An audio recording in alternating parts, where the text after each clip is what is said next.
ایک سوال سے آج کی گفتگو شروع کرتے ہیں۔ جب آپ کے خاندان پر کوئی حملہ کرے تو انصاف کیا ہے؟ کیا صرف انتقام ہی راستہ ہے؟ یا پھر کبھی کبھی خاندان کے سکون کے لیے اپنے غصے کو پینا پڑتا ہے؟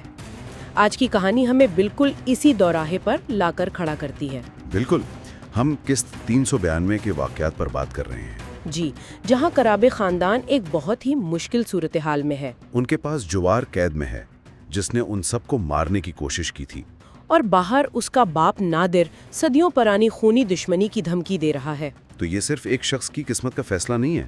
نہیں، یہ پورے قبیلے کے مستقبل کا امتحان ہے۔ اور نادر کی دھمکی بہت واضح ہے۔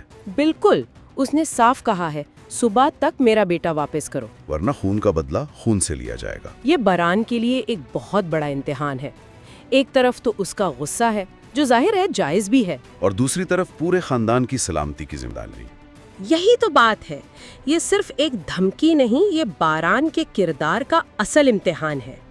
کیا وہ ایک روایتی سردار کی طرح انا اور انتقام کو چنے گا، یا پھر وہ ایک نئے دور کا لیڈر بنے گا جو اپنے خاندان کو ماضی کی آگ سے بچانا چاہتا ہے؟ فرات اور جہان تو اس کے ساتھ کھڑے ہیں، لیکن ظاہر ہے فیصلہ صرف باران کا ہے۔ اور جب مرد اس انتقام اور انا کی جنگ میں الجھے ہوئے ہیں، تب کہانی میں ایک بہت ہی زبردست موڑ آتا ہے۔ جی، قرابے خاندان کی خواتین میدان میں اترتی ہیں۔ یہ شاید اس قصے کا سب سے طاقتور لمحہ تھا۔ بالکل، اس قبیلائی اور مردانہ معاشرے میں جب مرد انتقام کی آگ میں اندھے ہو رہے ہیں تو اصل طاقت، مطلب اصل سمجھداری عورتوں کے ہاتھ میں آ جاتی ہے۔ دلان ان سب کو لے کر آتی ہے۔ جی، اور خاص طور پر آزادہ صاحبہ کا کردار، وہ صرف ایک بزرگ کی طرح نصیحت نہیں کر رہی، وہ خاندان کے ضمیر کی آواز بن کر سامنے آتی ہیں۔ انہوں نے ایک بہت گہری بات کہی کہ انتقام ایک ایسا زہر ہے جو سب کو جلا دیتا ہے، اور آخر میں صرف پچھتاوا رہ جاتا ہے۔